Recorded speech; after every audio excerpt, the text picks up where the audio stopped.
ونشهد أن لا إله إلا الله وحده لا شريك له ونشهد أن سيدنا وحبيبنا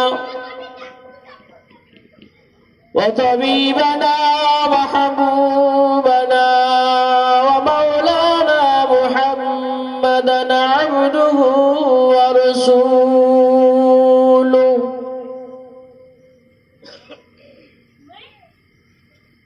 أما بعد فقد قال الله تعالى في كلام المجيد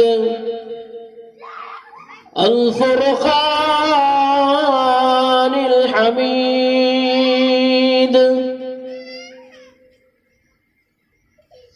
إن الله وملائكته يصلون على النبي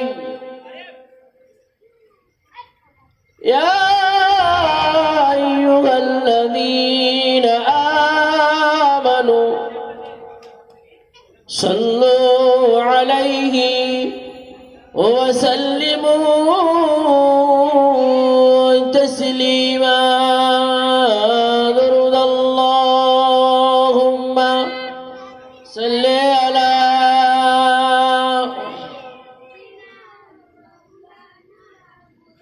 وعلى آل سيدنا مولانا محمد اللهم صل على سيدنا مولانا محمد وعلى آل سيدنا مولانا محمد फलक पर चाँद जैसा है नबी का नाम ऐसा है फलक पर चाँद जैसा है नबी का नाम ऐसा है दिलों से गम मिटाता है मोहम्मद नाम ऐसा है फलक पर चाँद जैसा है नबी का नाम ऐसा है दिलों से गम मिटाता है मोहम्मद नाम ऐसा है दिल जब गम कमारा मोहम्मद याद आते दिल जब गम कमारा मोहम्मद याद आता है जुदा जब कोई प्यारा हो मोहम्मद याद आता है अल्लाहुम्मा सल्ली अला सय्यदिना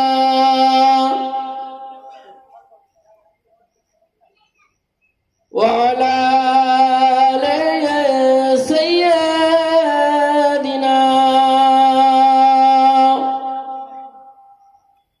मौलाना मुहम्मद আমার নবী দয়ার নবী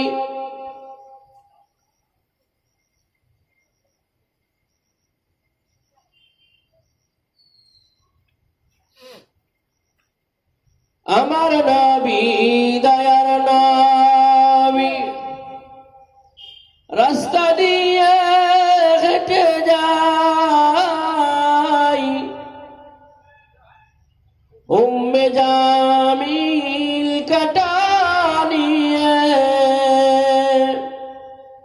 পথের মাঝে বিছিয়ে দেয়। আল্লাহ বলেন জিবরাইল, আল্লাহ বলেন জিবরাইল, দেরি তুমি করো না, উম্মে জামিল কাটা বিছাই, তুমি বিছাও দুই ডানা। আল্লাহুম্মা সাল্লি আলা সাইয়্যিদিনা মাওলানা মুহাম্মদ ওয়া আলা আলি সাইয়্যিদিনা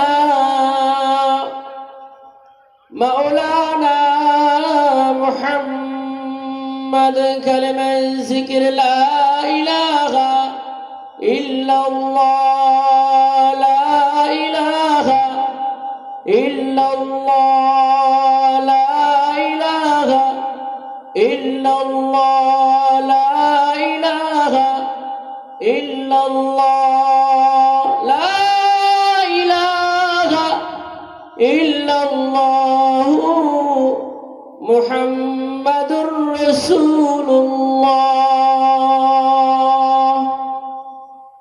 وقال الله تعالى في كلام المجيد والفرقان الحميد: هل جزاء الإحسان إلا الإحسان. وقال النبي صلى الله عليه وسلم: الدنيا مزرعة الآخرة، أو كما قال عليه الصلاة والسلام. प्यारे हाज़रीन मजलिस, আমার সামনে বসে থাকা দিন দরদি, ইসলাম দরদি আমার বাবজানেরা,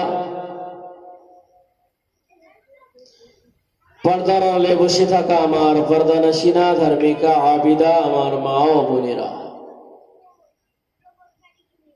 সর্বপ্রথমে আমি আমার অন্তরস্থল থেকে সালাম মোবারকবাদ জানিয়ে আমি দু চার কথা আলোচনা করে ইনশাআল্লাহ এখান থেকে বিদায় নিব।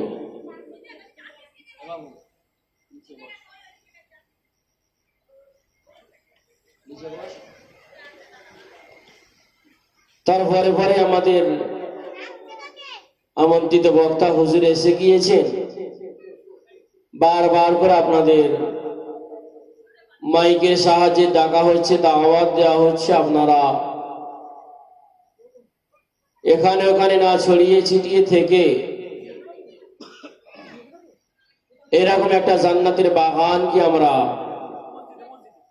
ভরপুর করে রাখি। এরকম জান্নাতের বাগানটা আজকের দিনে তেরাম ফাঁকা থাকবে, মোটেও এটা শোভা পায় না। তাই আপনাদের সকলের কাছে করজোরে নিবেদন করছি, আপনারা চলে আসেন। আমাদের ভাইজান হুজুর চলে এসেছেন, তাই আপনাদের সকলকেই বারে বারে আহ্বান করা হচ্ছে, আপনারা সকলেই চলে আসেন। যাই হোক, রাব্বি আল্লাহ তিনি তানার ঐশীবাণী কালাম, নিয়ামতি কালাম, উজমা কালামের মধ্যে লিপিবদ্ধ করেছেন: হাল জাযাউল ইহসান ইল্লাল ইহসান। আমি আল্লাহ পাক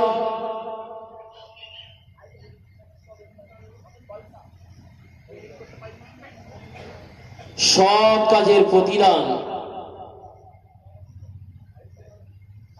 উত্তম পুরস্কারই আমি আল্লাহ পাক দিয়ে থাকি। অর্থাৎ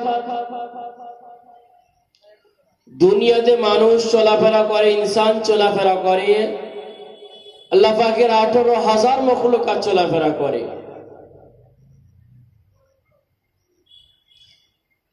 তো রাব্বি আল্লাহ এই ঈমানদারদেরকে লক্ষ্য করে বলেছেন যে আমি সৎ কাজের প্রতিদান, উত্তম পুরস্কারই আমি আল্লাহ দিয়ে থাকি। এই দুনিয়ার জমিনেতে 18,000 মখলুকাত, কেউ ভালো কেউ খারাপ, সবাই যে ভালোভাবে চলবে আর সবাই যে খারাপ পথে চলবে তা কোনোদিন হতে পারে না। অর্থাৎ কেউ ভালোভাবে চলবে, আবার কেউ খারাপ ভাবে চলবে। কেউ রব্বি আল্লাহর হুকুমকে মেনে নিয়ে চলবে, আবার কেউ আল্লাহর হুকুমকে অমান্য করে চলবে। এই সবই আল্লাহ পাক জানেন। তাই তো রব্বি আল্লাহ জান্নাত আর জাহান্নামকে আল্লাহ তৈরি করে রেখে দিয়েছে। বান্দা যদি মনে করে আমি ভালো কাজ করব, সৎ পথে চলবো, হালাল রুজি খাবো, সৎ কথা বলবো, ন্যায়ের কথা বলবো, হকের কথা বলবো, সত্যের পথে আমি থাকবো, তো রব্বি আল্লাহ তার জন্য তো লিখে রেখেছেন জান্নাত। আর যে ব্যক্তিটি মনে করবে না আমি আল্লাহ পাকের হুকুম হাকাম গুলো ঠিকঠাক ভাবে পালন করব না, আমি আমার মন চাই জিন্দেগি বানাবো, আমি আমার মন চাই যেমন খুশি চলবো, তাহলে রব্বি আল্লাহ তার জন্য রেখেছেন আযাবে জাহান্নাম। এবার বান্দা চিন্তা করো তোমরা কোন দিকে তোমরা যাবে। তবে আমি আল্লাহ হাল জাযাউল ইহসান ইল্লাল ইহসান,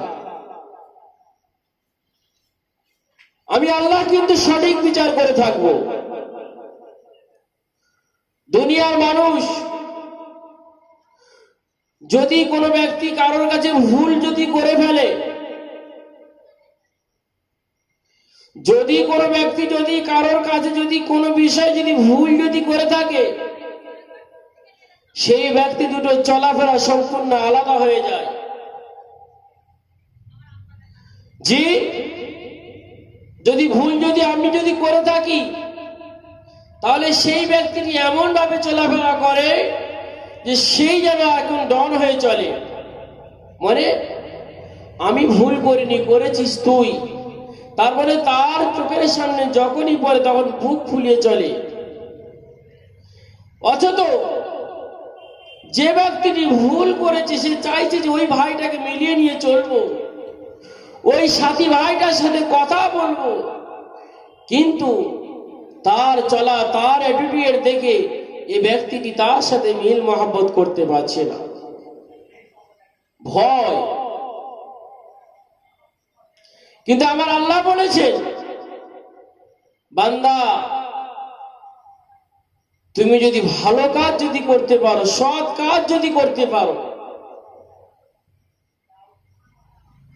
আমি আল্লাহ পাক তার পুরস্কারটাও সেই রকম রেখে দিয়েছি। সুবহানাল্লাহ। একথা আমরা সবাই জানি। রোজ হাসরের ময়দানে, কিয়ামতের ময়দানেতে, সেই কঠিন দিনেতে শুধু আল্লাহ পাকের আরশের ছায়া ছাড়া আর কোনো ছায়া থাকবে না। যে সেই দিন সবই কিছু ধূলিসাৎ হয়ে যাবে, শেষ হয়ে যাবে। কুল্লু মান আলাইহা ফান ওয়া ইয়াবকা ওয়াজহু রাব্বিকা যুল জালালি ওয়াল ইকরাম। আমার আল্লাহ জানিয়েছেন সব। বান্দা সব কিছু ধ্বংস হয়ে যাবে, শেষ হয়ে যাবে, বরবাদ হয়ে যাবে। ওয়া ইয়াবকা ওয়াজহু রাব্বিকা যুল জালালি ওয়াল ইকরাম। শুধুই আমার সততাটাই শুধু